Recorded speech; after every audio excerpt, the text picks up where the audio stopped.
انسان جب بہت پریشان ہوتا ہے تو اس وقت یقینی طور پر اسے بہت کچھ سمجھ نہیں آ رہا ہوتا۔ ہاں، اگر پرسکون ہو، کوئی دوسرا بندہ پریشان ہو اور آپ سے کوئی ذکر کرے تو آپ اس کو ایسے ایسے مشورے دیں گے، اس انداز سے اس کی حوصلہ افزائی کریں گے، اس سے بات چیت کریں گے، اس کی دل جوئی کریں گے کہ سامنے والے کی پریشانی دور ہو جائے گی۔ لیکن جب آپ خود پریشان ہوتے ہیں تو اس وقت کیا ہوتا ہے کہ ہم اپنی پریشانی میں بہت کچھ چیزوں کو بھلا چکے ہوتے ہیں۔ اس کی وجہ یہ ہوتی ہے کہ ہمارے دلوں پر اس وقت پردہ آ چکا ہوتا ہے، پریشانی میں، ٹینشن میں بہت کچھ ہمیں سمجھ نہیں آ رہا ہوتا۔ سب سے پہلے تو یہ سمجھیے کہ پریشانی کیوں آتی ہے۔ دیکھیے، اس کے ایک تو ہے ظاہری اسباب اور ایک ہیں اس کے حقیقی اسباب۔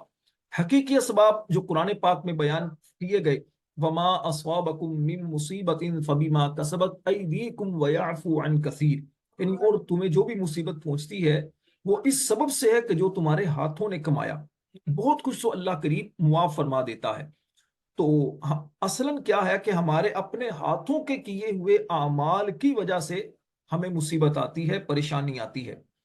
دوسری بات، جب آپ کسی دوسرے کو پریشان کرتے ہیں، آپ سے کسی دوسرے کو دکھ پہنچتا ہے، تکلیف پہنچتی ہے، تو اس کا اثر پھر آپ کی طرف بھی آتا ہے۔ ایسا نہیں ہو سکتا کہ آپ نے کسی کو تکلیف نہ دی ہو اور آپ ہی کو کوئی دکھ دے رہا ہو، آپ ہی کو کوئی پریشان کر رہا ہو۔ عموماً دوسروں کے دلوں کے نکلنے والی آہیں وہ ہمیں بھی بے چین کر دیتی ہیں۔ اس لیے کوشش کریں آپ کی ذات سے، آپ کی بات سے، آپ کے کردار سے کسی کو تکلیف نہ پہنچے، بلکہ حدیث پاک کے مطابق خیر الناس من ينفع الناس، لوگوں میں بہترین بندہ وہ ہے جو دوسروں کے لیے نفع والا ہو، نفع پہنچانے والا ہو۔ تیسری بات، ہم پریشان جو ہوتے ہیں نا، پریشانی ہم خود طاری کرتے ہیں۔ دیکھیے، ایک تو ہے آپ کو چوٹ لگ گئی، آپ کا بیٹا بیمار ہو گیا، آپ کے بہن کے ساتھ کچھ پرابلم ہوگی، والدین کے ساتھ پریشانی آ گئی، قرض کے بوجھ تلے آپ آ گئے، یہ پریشانیاں آ گئی۔ اچھا، یہ پریشانیاں آ گئیں، لیکن اس پریشانی کو طاری کر لینا یہ پریشانی کا حل نہیں ہوتا۔ ایسے موقع پر کوشش یہ کیا کریں آپ مزید اس کی پریشانی کے مزید گہرائی میں چلے جائیں۔ مثال کے طور پر آپ پر کسی کا قرض ہے اور آپ کے پاس دینے کے اسباب نہیں ہیں۔ آپ غور کریں، اچھا میں نے اگر اس کا قرض نہ دیا تو کیا ہوگا؟ یہ میرے گھر پر آ جائے گا۔ اچھا میرے گھر پر آ گیا، پھر یہ کیا کرے گا؟ یہ مجھے ذلیل کرے گا، باتیں سنائے گا، شور کرے گا۔ اچھا پھر کیا ہوگا؟ پھر کیا ہوگا؟ کچھ محلے والے آ جائیں گے، کچھ میرے بچوں کے سامنے مجھے شرمندگی ہوگی۔ اچھا پھر کیا ہوگا؟ پھر کیا ہوگا؟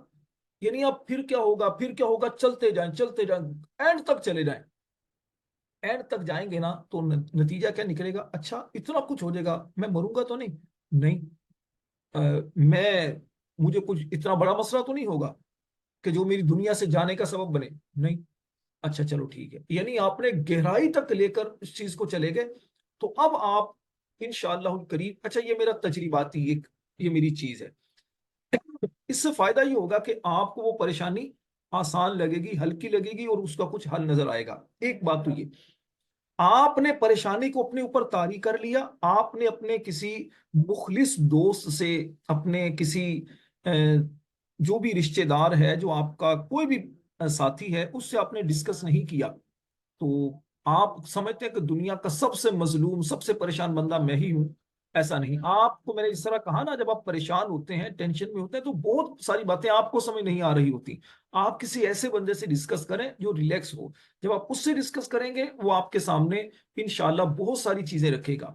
تیسری چیز جو میرا اپنا تجرباتی ایک عمل ہے، آپ رب کی بارگاہ میں تنہائی کے اندر جائے نماز بچھا کر رونا شروع کر دیں۔ اتنا روئیں، اتنا روئیں کہ دل کا غبار آنکھوں کے ذریعے آنسوؤں کی صورت میں سارا بہہ جائے، دل پرسکون ہوگا۔